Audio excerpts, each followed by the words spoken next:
This is NAMI Davidson County, and tonight we are presenting our LGBTQI, and I believe that's Youth Care and Share.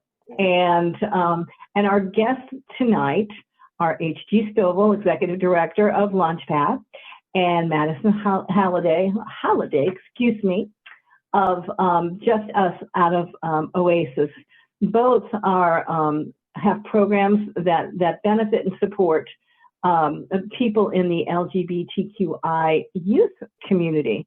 And so we are looking forward to hearing about what they're offering, and then looking forward to any questions and conversation you might have to share. So I am going to start off and ask HG if he will get us started. Thank you, Robin. It's so exciting to be here. I have been Executive Director of Nashville Launch Pad since July, and prior to that, I was board chair for 2 years. And this is an interesting time to be alive as a former chairperson of Tennessee Equality Project, who I know is doing great work at the Capitol every day, every hour, all week since the first week of January. So thanks for having us. Oh, thank you. And I totally agree with you and the work that the Tennessee Equality Project is doing. Could you share with us the services that you provide to unhoused youth in the community? Happy to. Is it time for the slides? There we go. And for those of you that, this is an audio presentation, and if you're wondering, as long as this is either of our presenters, if this is something that they're willing to share with us, we often will send these out after the presentation. So we'll leave it up to our guests to let us know if that is going to be a possibility. So I'm excited for us to have the next 3 hours together to talk about Launchpad. Go for it. Thank you for the chance to iron out some of the kinks in my talk. But we're going to go over what we call our gay agenda. We're going to talk about homelessness statistics, Launchpad's mission and values, our history, how you can help, how we put our guests first, and then we'll have a minute for questions, of course. We love this quote. If you have come to help me, you're wasting your time. But if you have come because your liberation is bound up with mine, then let us work together. Mm-hmm. That's how we like to do it. The PIT count, which is the point in time count that happens almost every year, except for in the middle of a worldwide pandemic, has indicated that we have approximately 2,000 unhoused individuals in Nashville. However, our friends with Open Table and other justice organizations believe it's probably closer to 20,000. I'm not good at math, but what they tell me is that is more people than will fit in the Bridgestone arena. Mm-hmm. That's a problem because our young people are at risk. They have unique needs. They are frequently less likely to access services due to mistrust or awareness of them. And as I'll mention, not fit in an adult shelter. They're 120% more likely to experience homelessness than their cisgendered and heterosexual peers. They represent 40% of the population as opposed to 7% in the standard population. And then what we see, even within the LGBT community, being a transgender individual makes you at even higher risk than the LGBT portions of the community. I will quote a statistician instead of saying this myself. Homeless shelters are inadequately equipped to serve LGBTQ homeless youth. This can be due to poor funding, or it can be due to a focus on heterosexual and cisgendered clients, and a lack of LGBT-friendly policies. This is where I'll tell you, in the early 2000s, I worked for a little place called Cracker Barrel Old Country Store in the corporate office in the big city of Lebanon. We had a non-discrimination policy that made the CEO very happy. It was a shiny well-written policy, no doubt adopted from another Fortune-style company. But when I drove to work in Lebanon, it was a business interruption to have a gay man in the cubicle next to some of the soccer moms, if you will, that came from around Lebanon. And I like to say that's the difference between welcome in the door and welcome in practice. The difference between theory and practice. And Launchpad seeks to be welcoming in practice, not just theory. Our mission is to create a network of temporary, safer sleeping shelters for homeless youth 18 to 24 that are always open and affirming to LGBTQI youth. It's only the beginning, friends. This is the very, very bottom of the pyramid that you know so well. All we are able to do right now is basic physiological needs.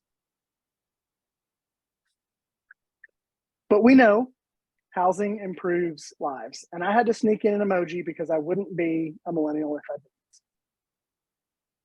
didn't. Housing improves health.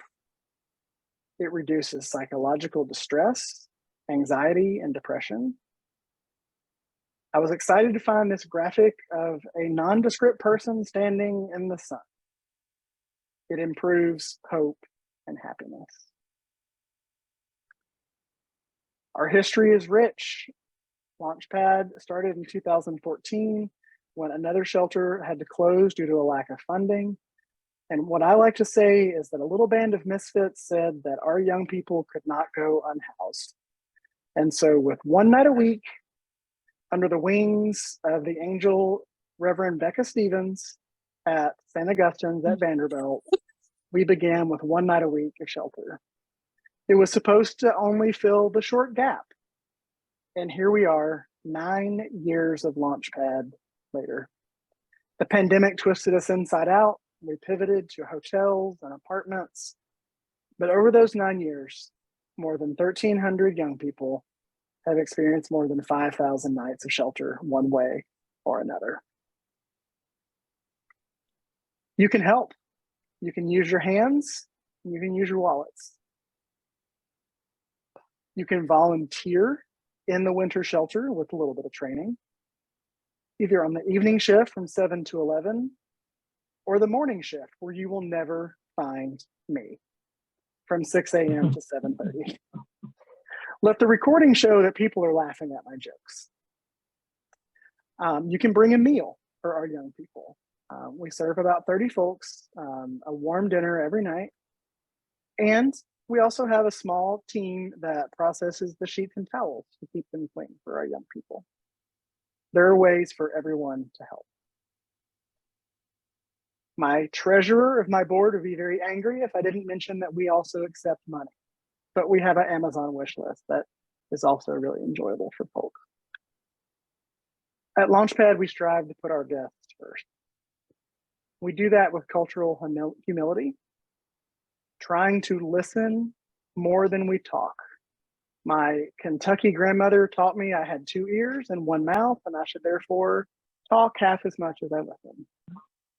We try to ask questions. We try to ask what's going on before giving advice, because we know what's true for us might not be true for everyone else. And I love this graphic that I borrowed from a friend that shows us the difference between someone's problem and how much we know about it. And I don't think it's a mistake that there's a really large line dividing it. To me, maybe this is the boundary we might seek to keep when we believe we understand someone else's problem. We use language very carefully at Launchpad. We serve individuals who have been marginalized. We are careful that we never use slurs, words used by those of power against those without power. But we acknowledge that our young people might use the same word. And in that case, it's a take back.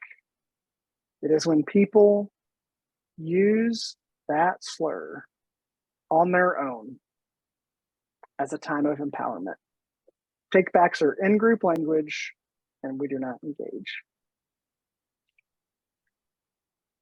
You've heard talk this evening of the LGBT community. We seek to use the right pronouns at Launch Pad. We seek not to assume someone's gender identity or their sexuality. We do not divide the sleeping areas. We change the sign on the doors of our partner churches who might not have gender affirming restrooms. And we seek to treat everyone carefully, equally, and with respect. One of our best friends is the gender unicorn. If you don't know our friend the unicorn, it is one of the best tools ever.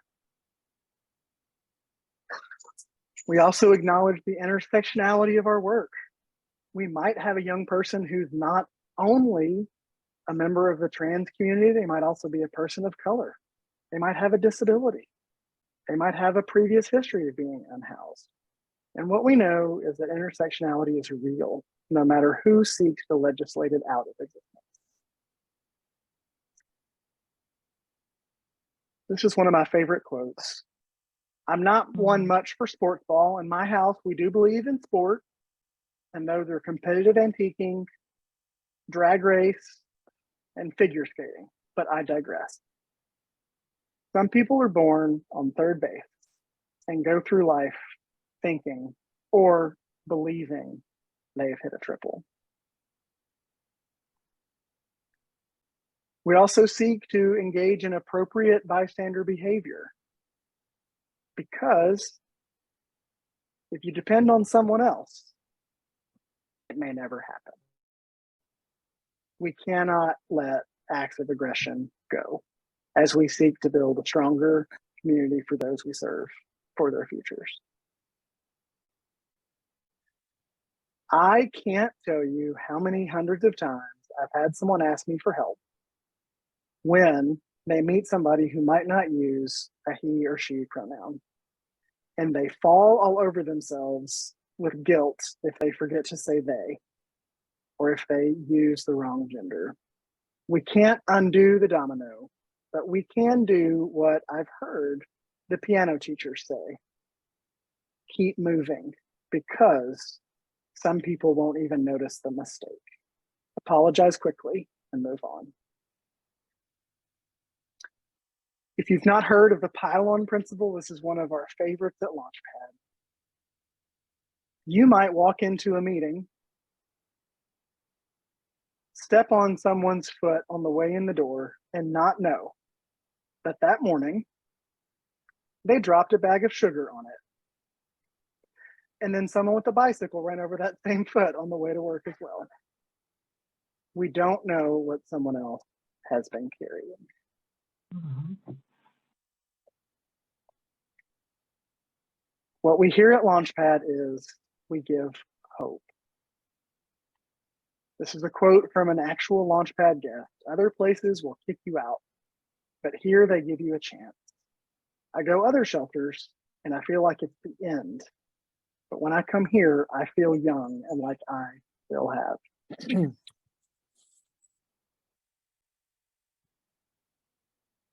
I will be thrilled to answer your questions. If you don't want to verbalize them, I know Don will process them through the chat. And I'm also happy to answer them by email if it's something more sensitive. I'm really grateful for the time to talk with you tonight. So, HG, thank you so very much. I think if you guys don't mind, if I hear otherwise or something shows up in the chat, what I'd like to do is move on, and I appreciate all that information, is to move on to Madison, let her talk, and then get all your questions at one time. If you have something, if you really truly feel that you need to ask it now, please do. But what I'd like you to do, if you do have a question that you think can wait, please write it down so you don't forget it, because we really do want to have it. And thank you for putting your information in the chat. And so we will have some. I've got questions. So I always do. But let's go ahead and move on to Madison.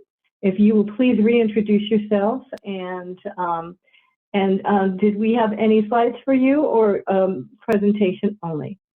Yes, I have one picture that we will really dig into, but it is very, very exciting to be with you all tonight.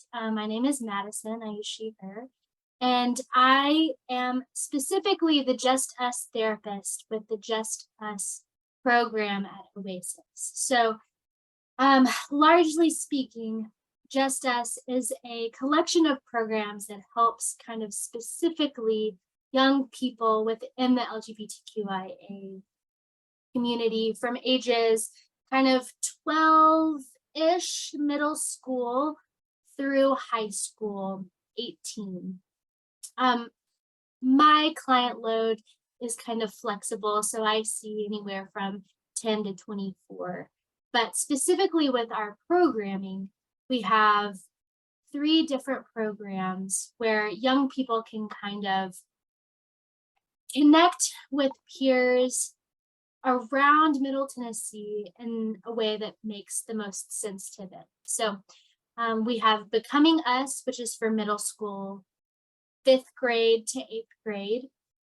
That happens to meet Wednesday nights from 5:30, from 5 to 6:30 on Wednesdays. We have Just Us, which is a high school program that meets Tuesday nights from 4:30 to 6:30. And then we have Students of Stonewall that meets on Thursday nights. And it kind of changes time-wise, but that specifically meets 4:30 to 6:30. So for Becoming Us and Just Us, those are age-appropriate groups where people can just drop in as they would like to kind of connect with people who are also queer identifying, and they just get to have fun and be normal teenagers where they get to explore some different topics, but maybe they attend a queer prom or work on a community service project together as a group over a couple of weeks. So those meet in person and online through Discord, and those are typically meeting during the school year. When summer is kind of in session, we also have this program called Just Camp, which is kind of a space where people get to continue to connect, but kind of bridge this gap between Becoming Us to Just Us for these 8th graders to feel like they have a community of people that they already know when they kind of transition from one program to the other. Students of Stonewall is for upperclassmen, specifically juniors and seniors, who are more in this advocacy role. So they work with community partners where they are working on making sure that gender affirming care through medical students, or with Belcourt as some specific examples, where they make sure that the media and the education that is being provided through these kind of larger community partners are advocating and affirming who people are. So that's kind of our after school programs. And then more specifically, I am a therapist who kind of serves all of those programs. So young people who are interested in mental health services, who are maybe experiencing some difficulties, whether that be within the programs or larger, at school, within families, kind of figuring out who they are. I typically see them. So just to kind of give you some numbers of what that looks like,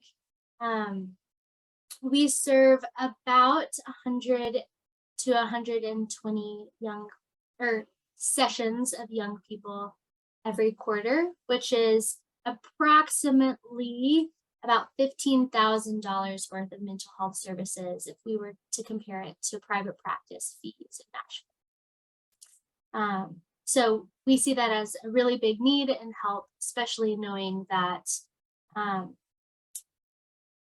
these young people need a space to kind of explore who they are without this need of defending their identities or kind of who they are just in general. So those are kind of our programs. And I have kind of 3 things that I think are important as we're talking about this idea of intersecting mental health services and LGBTQIA communities, kind of themes that we have seen the young people see benefits in our work. So those 3 things are creating this safe space where they get to explore their identity, moving from this idea of an external locus of control more to an internal locus of control, where they get to determine who they are, their worth, their value, not other people who are saying things or have opinions about that. And then lastly, that they just get to be young folks, that they get to be silly and playful and feel like they are a part of a community where a lot of their kind of larger communities might be isolated or feel like they're alone. So more specifically, with this idea of creating a safe space to explore, what we have seen is that oftentimes young people feel like they have to defend who they are, that they have to explain who they are, and sometimes they haven't quite figured it out all the way. So our hope and our goal is that we are creating whole, happy, healthy, queer adults, that we are pushing them to continue to explore who they are through this non-judgmental, patient kind of lens, and that they get to kind of learn from each other, kind of reflect on what things are like. But we really emphasize this idea of letting the young people determine the pace and how they would like other people involved in this process and journey. I'm going to pull up real quickly this picture that I use all the time. My clients get so sick of it because I point to it all the time. This idea that all people have to figure out what is in our control and what is out of our control. And it's like this unfortunate strength, this beautiful resilience that young folks, especially in the queer community, have to figure this out pretty quickly in order for them to really be able to determine who they are and not let other people determine. So with this idea, we kind of come back to the difference between what is out of our control, the actions of others, the opinions of others, which I know we've kind of talked about and hinted at the specific legislation that's happening in Tennessee right now. A lot of people have a lot of ideas and are saying a lot of things about people that they have never met. And while that is totally disappointing and disheartening, what we are hoping is that we are really emphasizing and building this self-efficacy, this differentiation from other people, that our young folks have the space and the freedom to get to determine who they are, where they give their energy to, how they get to speak about themselves instead of letting other people determine who they are or what kind of value they have. So I think that largely speaking, our programs are, one meant to reinforce who you are, to feel comfortable and safe in this space, and also determine that while there are some things out of our control, we also have this ability, this voice within ourselves that we can advocate for ourselves and advocate for those next to us to continue to be this strong kind of safe space for people within Middle Tennessee.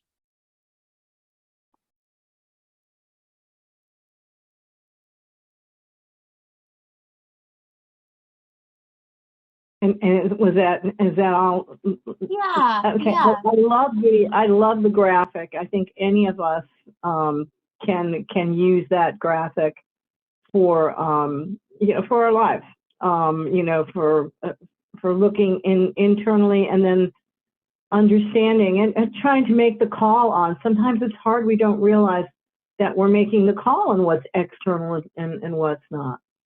I just really think that's terrific. So folks, I know I have some questions, but I want to open it up to any of you to comment. And it doesn't have to be a question. It can be a comment.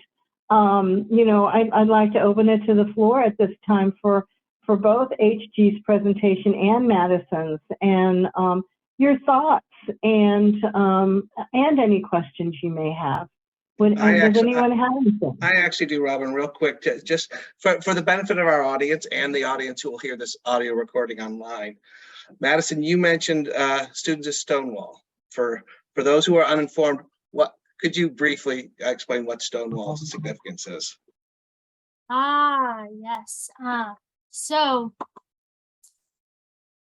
Stonewall is this historic bar that has been kind of the center point of what advocacy looks like within the LGBTQ community. So specifically around this kind of trans identity, this advocating for rights. Stonewall is this symbol that that people in the community kind of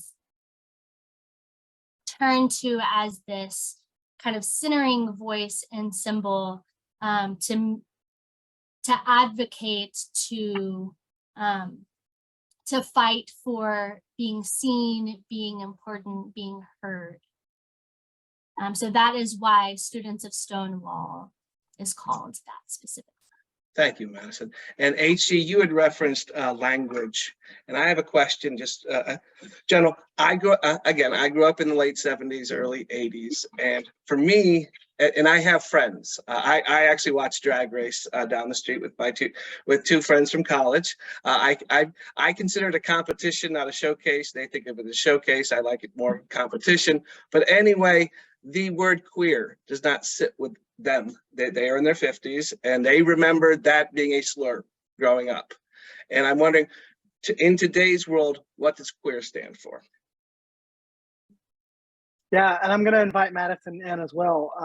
I believe that it is significantly more of a reclaimed term now.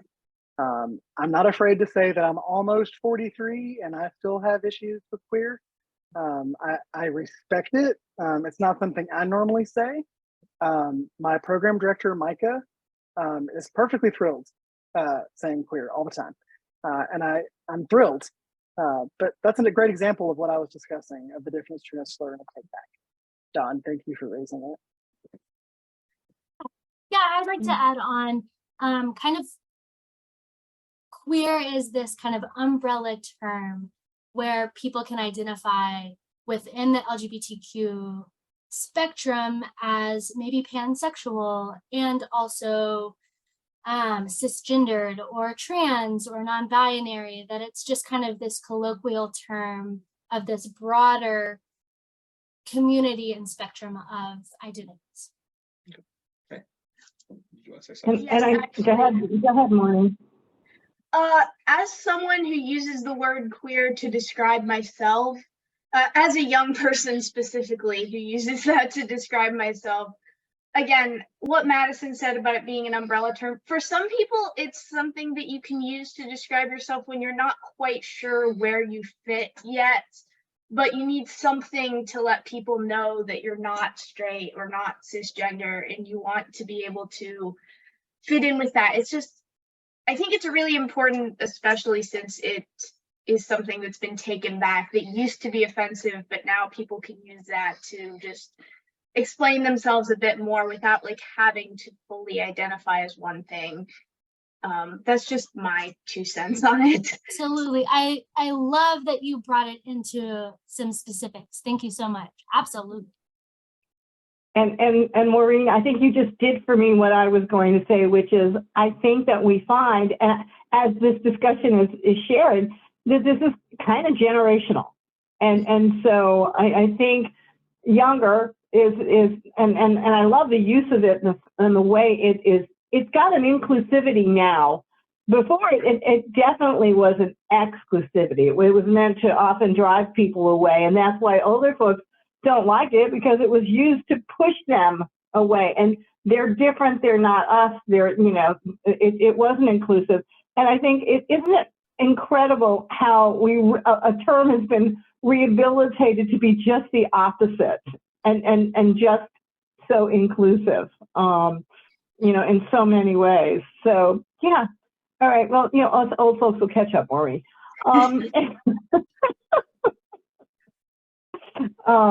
Anybody else have any comments or thoughts? I will say that the things that, one word that I keep hearing, which unfortunately, we always have in mind is the word safe. And, having a safe place to go.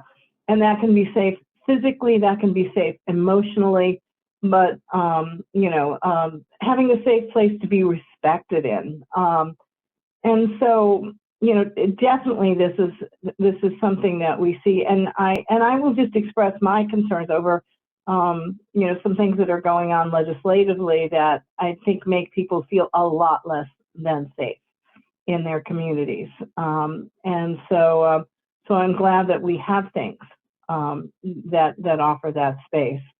I have a question for HG, and that you brought up Open Table, and it sounds like, do you guys coordinate a lot as far as,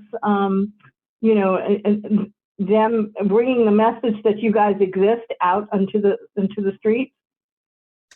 Yeah, we lean on Open Table to help with cold patrol, of course, and provide case management. Occasionally, we'll have a young person who we don't get in under the wire with Oasis before their 25th birthday, and so we can shift them to Open Table for case management and housing navigation services. Funny story, I didn't know it until recently, but I went to high school with the founder of Open Table, and so we share some of that rebellious Wilson County mentality, I think. So that's kind of fun. Yeah, no, that's great. That's really great.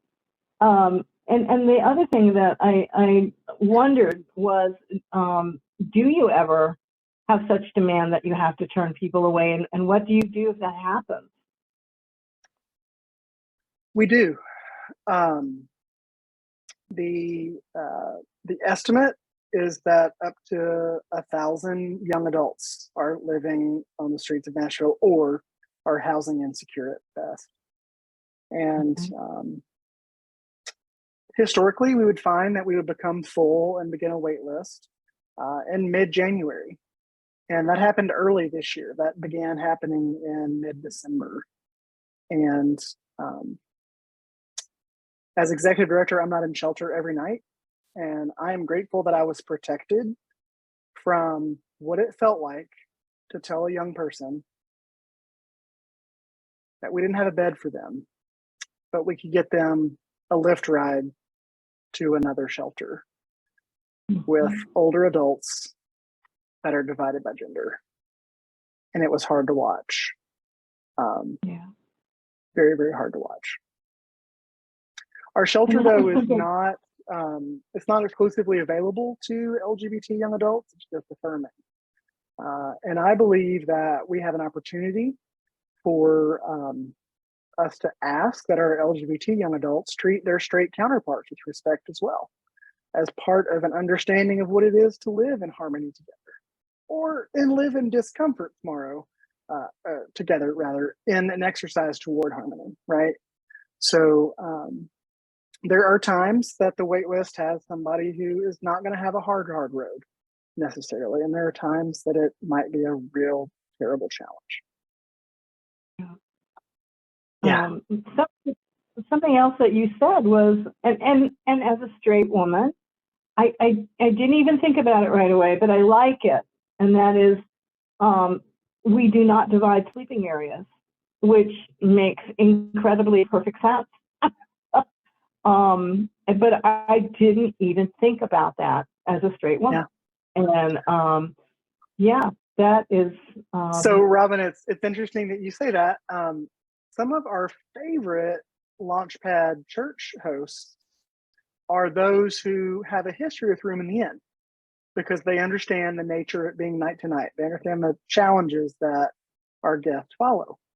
Some of the hardest church partners to convince that we only have one sleeping room are those Room in the Inn alumni churches who say, oh, great, we're so glad you're coming. So this is where the men will be. Where will we put the women? We're not dividing them. We're not dividing them. Yeah. And that makes sense. And, you know, and is a very welcoming, you know, as a part of what you're doing. It's very welcoming. Did I see someone else that was expressing either some interest or might want to make a comment?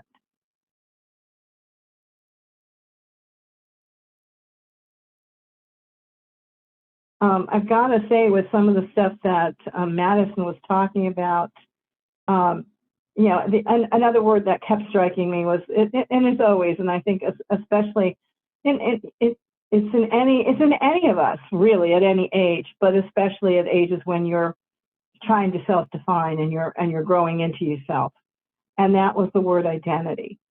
And it came back to kind of Madison, the graphic that you had, you know, with things that are not out of control, and identity figures into that so much.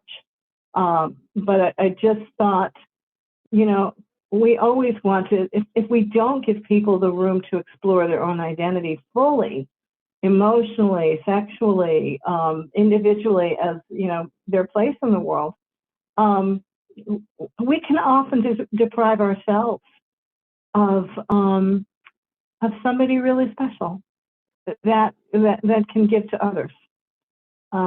So giving that room to explore. It's not always easy on anybody, including the person, their family, their loved ones, their friends, society. It's a you know, we know this. Donna and I know this, and you know, George and other people that are in our organization. We the identities that we are forging within mental health conditions and the stigma that is faced sometimes within that. And then you have people in your groups that are doing this both with you know, gender identity and if I'm speaking wrongly, you are welcome to tell me. I am teachable. But when you know, when people are defining themselves, and it also includes, in our case, you know, mental health issues, and we know that because of sometimes the trauma that comes about, you know, growing up with this, just trying to grow into yourself, and you know, we see some people with some extreme, some very brave people with some, and still open. They haven't closed themselves off to the world. They are still open despite their traumas, and that says something about that human being. I really do believe. Yeah, So, Robin, I appreciate you saying that, because at Oasis, we never want people to see or to feel that who they are is a problem or a mental health issue, that they are who they are, and that is beautiful and wonderful. And there can be barriers and frustrating things that happen in society that can make that harder for them, but that doesn't mean that they need to change who they are, or that they need to quiet who they are to make that more comfortable for other people. mm-hmm. Another thing I talk about, and I see you, Valerie. Another thing I talk about is porcupine love. And that is that there are some people that can be really, really prickly and hard to wrap your arms around. But they have a soft middle, and you know, they've got hearts in there that they like to have you know, loved on too. but so Valerie, what were you going to say?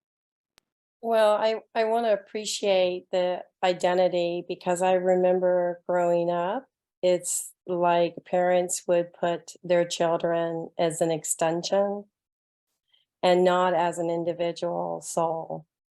And so it was always the we instead of the I. And that's very hard in our society to get out of that tribal, we do this and we do that. And you may not ever have those experiences that we is talking about. And then the second thing is, I would love to know your information, Madison. My daughter's experienced Oasis at different times for some really big hurdles. And I think my grandson is trying to figure out his own identity, but he's not feeling safe at school right now. And my daughter is feeling very hopeless because he's angry that there's not a resource to make him feel safe there.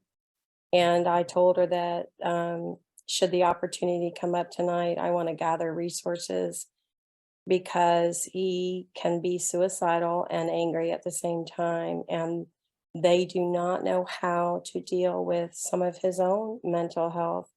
And then I think he's coming out, but he hasn't come out to me yet. But he did talk about LGBTQ, which I thought was very curious when I saw him last, and how high the suicidal rate is. So I can imagine he is in the circle talking amongst friends, and he's just not sure where I stand yet, for him not to talk. So I'm just keeping it open. But I would love that information to be able to pass on to her because my heart is just sick about that whole public thing and then not feeling safe and then not having adults to really put the emergency on, how this is impacting his life as well. So that's what I wanted to share. Yeah, I'll definitely add that to the chat. And Valerie, I really appreciate you sharing that. Because for parents, from a parental point of view, it's they may be incredibly supportive, but they're just not sure how to navigate. And and so having some resources is so much. And let's recognize there is another resource that has been, and there's more than this, but there's another resource that has been very consistent in Nashville, and that is PFLAG. And they've been around a long time, and they are there for those of you that may not be aware of PFLAG. It's I may get this wrong because I haven't done the acronym in a long time, but I think it's Parents and Friends of Parents and Friends or Parents and Family of Lesbians and Gays, which for you guys that are younger, that goes back a long way. It's inclusive. I'm sure it's inclusive of everybody, but it was formed in time when there were two things that you chose from. Parents, family, and friends of. Thank you. I knew I didn't have it quite right. Yeah. So yeah, but and we will try. Don and I try to make sure that on our website, under the support/resources tab, that there are a variety of resources. And I believe we have both Launch Pad and Oasis there, and I think we have PFLAG too. If there's anybody else that you think is open, serves, what we look for are things that are accessible, consistent, and beneficial to a broad spectrum.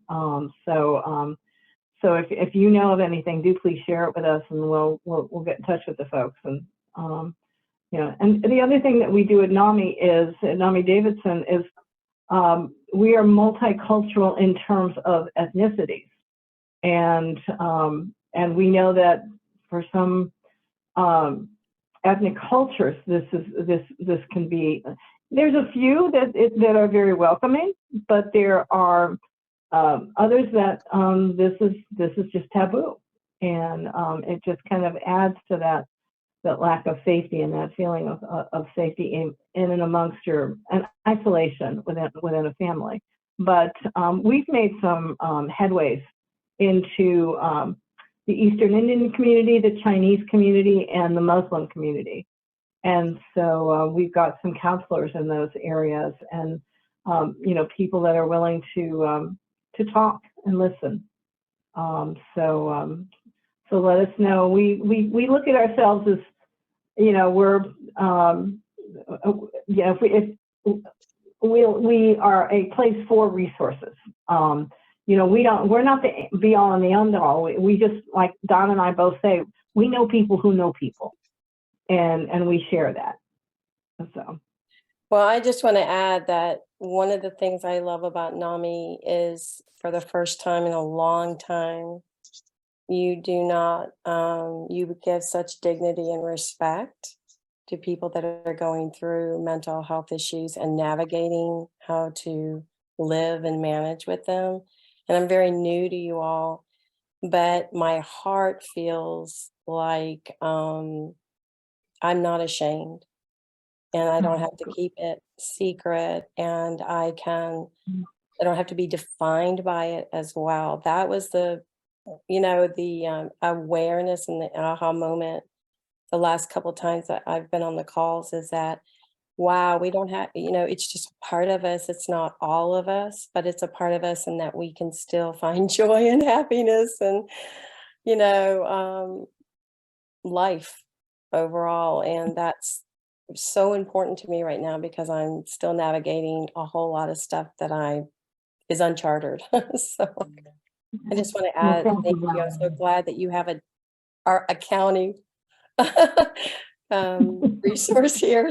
So yeah, I just want to tell you and Don, thank you. Thank you, Well, Valerie. thank you. HG, you have your hand up. Yeah, I didn't expect to have a question for Madison. Madison, as I was leaving leadership of PFLAG, they were establishing a coexistence at Oasis on the same night as Just Us. Is that still happening? Works. It's happening, but not super. Yeah. Got it. It's in the works. Yes. Yes. Fantastic. Yes. Yeah. Joseph Clark would know way more specifics about that. He's kind of over that as the director, or as the manager of Just Us. But yeah, he would be able to speak way more to that than I would. Yeah. Robin, but it is exciting. Yeah. Yeah. Robin, if you knew Wayne Rosing, I took over for him many years ago. I heard the name. I've been in Tennessee for 13 years, and so and I've been with NAMI most of those years, either at the state office or primarily in this office. And that I've heard the name, but I don't recall it that well. I just want to respond to what Valerie said, and this goes in a long ways. One of the things we like to press upon people is you're not your stuff. And that goes for everybody. And you know, you are not who you are on your worst day. Everybody is going to have a day, you know, now and again. And I think we're harder on ourselves than we are on anybody. You know, so I really, really appreciate that. That's just terrific. So yeah, and I'm glad you got what we were putting out, that you are welcome, and you know, just as you are. So yeah, that's great. All right, I'm gonna ask again if anybody else has any questions or comments. Okay, and I just saw your comment there, HG, that you many years ago that you had led PFLAG. I remember. Okay, I'm gonna age myself because I'm old. I'm happy to get here. But I was running a crisis hotline down in Florida in the 80s. And I remember there was a separation. There was there was the Gay Recreational Activities Committee was one big group that was down there. And then anybody that identified as a lesbian was very, very quiet. And I found a phone number, I was able to call them, and the Gay Recreational Activities Society, they let us list them as a resource, and we could refer people to them. The other group at that time was very much underground. No, don't share a number with anybody. No, and because of the times, and to be able to be, open and affirming and welcoming and safe places for people is a step in the right direction. And I'm just going to say that we need to be careful to keep and treasure, and despite what may go on, honor each other. And so we NAMI is having it. NAMI Tennessee is having its Day on the Hill next Wednesday. So and there are some issues that they're definitely tackling. So if we don't have any further discussion, I'm going to ask Don to share news of our upcoming groups, and then we will thank our hosts after that. But Don, if you'll let people know what's coming up and that they can get on your email if they are not already, for any community and internal news from us. Okay. Thank you, Robin. First, I want to thank Madison and HG for taking their time out of their busy schedules to come here tonight. I appreciate it. Besides being a parent of someone who identifies as queer, I am someone who identifies as non-binary very late in life. It's only been the last few years I've been finally comfortable to say it to other people. I did not grow up in a time period where we had the words. I definitely did not come from a family that was affirming to any of my identity, no matter what it was. So I appreciate what you all are doing with youth. And again, we are living in different times, but I appreciate what you're doing. NAMI Davidson, we have support groups coming up and peer social engagement hours. Tomorrow night, we have our Friends Supporting Friends program from 6:30 to 7:30. It's virtual. It is a peer social group for anyone who is dealing with mental health conditions. On this coming Sunday, we have a caregivers only group that meets in person in Nashville from 3 to 5. All of these are on our website. They're also, everyone on this call who registered is on my email list. I include registration links at the bottom of those my Monday emails. But if you have any trouble registering for groups, just give me a call, or you can reach me at outreach@namidavidson.org. Next week, we have our mixed support group, which is our umbrella term of caregiver for any person who cares about, loves, and wants to help someone with mental health conditions. And being a mixed group, it's also open to people with lived experience. We have a family to family class coming up in March, starting on Saturday, March 4th. We're doing it, we had a community partner in Madison. It is an in-person class. It's an intensive, it's 8 sessions over 4 Saturdays. It is for caregivers. You learn about diagnoses, medications, crisis planning, self-care, you name it, the whole ball of wax. And that is run by 2 of our lead volunteers who have experience with family members who've had mental health conditions. We also, these are not up on our website yet, but we are in the planning stages for 2 educational sessions in March, one on eating disorders and another on with the VA about their caregiver and direct support. So keep an eye out for those. Again, everyone here is on the email list. And again, reach out to me with any questions or concerns. And I'll pass it back to Robin. Well, thank you. I appreciate that. And keep in mind that just about everything that we offer is free and open to all and accessible. And what I mean by that is, yes, we're doing this online tonight, but one of the things that we offer and that Don helps with is if you didn't have a smartphone or a computer, you would be able to listen to this with a regular phone. Don would call you personally and let you know, here's how to get on tonight. We don't want anybody to be left out. When we have our in-person groups or in-person trainings, we always try to keep them on a bus line and always try to keep things in mind and make it accessible for people. We have even had, with our support group one night, we had someone who had an off-camera sign language interpreter. You know, we really do strive to be accessible to people and to meet them where they are. So never hesitate to do that. Something that's coming up for us that we're just, you know, it'll build until it's here in May, is we have the NAMI Walks Greater Nashville that is coming up. It's our biggest event of the year. We're expecting 1,000 people this year, and we have a new location. We outgrew where we were, so we're at our first time at Bicentennial Mall Park, and it's a love fest for mental health, quite frankly, is what it is. And it always has such a nice, juicy, happy vibe to it. And we recognize that dogs are very good for mental health, so we have a pup parade as part of the event.